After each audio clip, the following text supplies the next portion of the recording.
দেখাচ্ছি। তাহলে আমার এই পাশে ভালো আছে। এখন আমি ডাইরেক্ট পাওয়ার সাপ্লাই কেবল এই পাশে দিয়ে দিব। ওই পাশে আর দেখারই দরকার নেই। এত কিছু মাপারই দরকার নেই। ম্যাচটা আরো সহজ হয়ে গেল।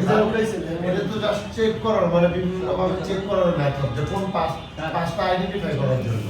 স্যার এই জায়গায় একটা বলছেন যে অটো রিডিং আসলে কি ওই এই একই নিয়ম তো। ওটার জন্যই আমরা দেখতেছি। অটো রিডিং এর জন্য দেখতেছেন। অটো রিডিংটা কি মূলত চার্জিং এর সমস্যার কারণেই হয় নাকি এই পাশে হতে পারে? শুনেন, অটো রিডিংটা হয় প্রাইমারি সেকশন থেকে। কারণটা কি? Short reading। নরমালি দেখেন, ধরেন আপনার শর্ট সার্কিট হয়। শর্ট সার্কিট যদি হয় প্রথম কোন জায়গায় হবে? যেখান থেকে সোর্স চালু হয়েছে, ব্যাটারি কানেক্টর থেকে আপনার শর্ট সার্কিট হওয়া শুরু হবে। ঠিক কি না? ঠিক না? প্রাথমিকটাই তো আগে যাবে। আপনার এই যে ট্রান্সফরমার ব্লাস্ট হয়, প্রথম লাইনটা যায় কোথায়? খাম্বার লাইন চলে যায়। তারপর ওই লাইনে যতগুলো বিল্ডিং এ দেওয়া হয়েছে ওই কয়েকটা বিল্ডিং এর ওই ফেজগুলো বন্ধ হয়ে যায়। এটাই হয় না? এটাই তো প্রাইমারি সেকশন। আপনার এখানে থাকে কাজ করতে হবে। ঠিক আছে? ওকে, আচ্ছা। এবার এই পাশ তো দেখলাম যে এই পাশে আমার শর্ট বের হয়েছে, গরম হয়েছে, আমি এইভাবে করেই সলভ করব।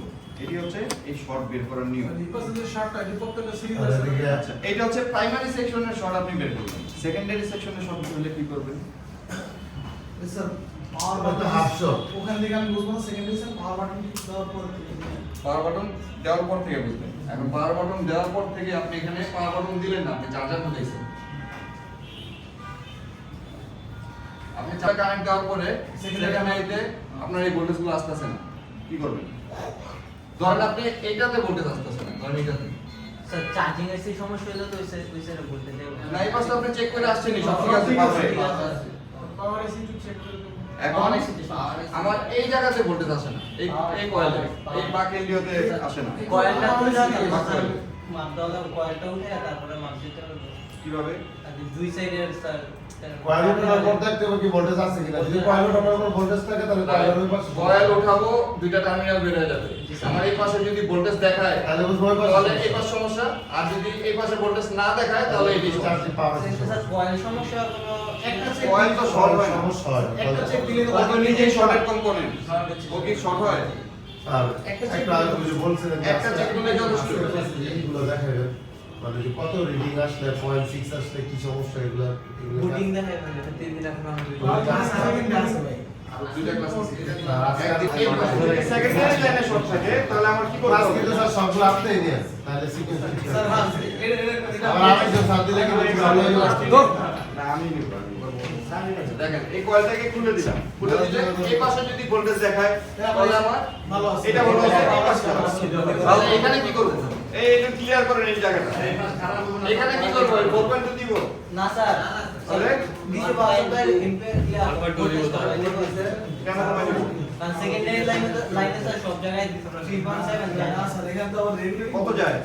1.8 স্যার 2.8 স্যার এটা তো রেগুলেটর এখানে বাক কয়েলে এই চারটা কয়েলে তো বলে দিয়েছে 0.6 থেকে 1.2। আপনি সর্বোচ্চ 1.2 দিবেন, এর বেশি দিতে পারবেন না। সিপিইউ শর্ট হয়ে যাবে, নালে পাওয়ার আইসি নষ্ট হয়ে যাবে। বলছিলাম আগে ডায়াগ্রাম না থাকলে ঠিক আছে? আপনার কি করতে হবে? রোয়েলের যতটুকু কয়েলে এখানে যতটুকু আপনি ভোল্টেজ 3.7 4.2 কোনটাই দিতে পারবেন না, 1.8 ও দিতে ওই পারবেন না, কয়েলে যতটুকু 2.8 ও দিতে পারবেন না। যেইটা ডিজাইনে যেটা বলা আছে ওইটাই দিতে এই হবে। জন্য তো তার ডায়াগ্রাম লাগবে হ্যাঁ, অবশ্যই লাগবে। আমি ডায়াগ্রাম সারা বলছিলাম স্যার স্যার ডিজাইন এই ডিজাইনে বলা আছে কি 0.6 থেকে 1.2। আপনার এই চারটার মধ্যে এই ভোল্টেজটাই থাকবে, সবগুলোতে একই ভোল্টেজ থাকবে। বাক কয়েলের একটা জিনিস খেয়াল করে দেখবেন, একটাতে যদি 0.6 থাকে সবগুলোতে 0.6 আমি থাকবে। সেটাই বলতেছিলাম স্যার এটা কি সব কয়েলের ক্ষেত্রে একই হবে স্যার যে একই হবে। এমন না এক, এক। 0.6 থেকে 1.2 এর মধ্যেই হবে। এই যে স্যার এদিন হবে না হ্যাঁ বিরকম স্যার এমন না তো যে ওটাতে 0.6 বাক কয়েলে সবসময় খেয়াল রাখবেন ভোল্টেজ আপনার এটাই থাকবে, 0.6 থেকে 1.2 থাকবে। এম্পিয়ার থাকবে বেশি, কোন কোন কয়েলে থাকবে আপনার এম্পিয়ার 7000 মিলি এম্পিয়ার, কোন কয়েলে 5000 মিলি এম্পিয়ার, কোন কয়েলে আপনার পাবেন কি 3000 মিলি এম্পিয়ার। বুঝেন? এই যে স্যার এই জায়গায় কিন্তু ভোল্টেজ দেওয়ার প্রয়োজন হয় না। আমি যদি পাওয়ার আইসির পাশে ভোল্ট না পাই, মনে করুন পাওয়ার আইসি খারাপ, যদি ভোল্টেজ পান এই পাশে যদি না পান এই পাশে যদি পান ভোল্টেজ তাহলে তো এই পাশ খারাপ। লাগানো অবস্থা শোনো কেন সিপিইউ খারাপ? এর মাঝখানে আরো 4-5টা ক্যাপাসিটর আছে। আচ্ছা, ঠিক আছে।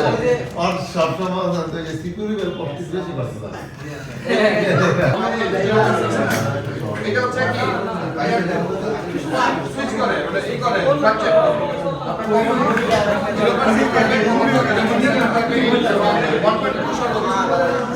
খারাপ হবে কয়েল খারাপ হবে।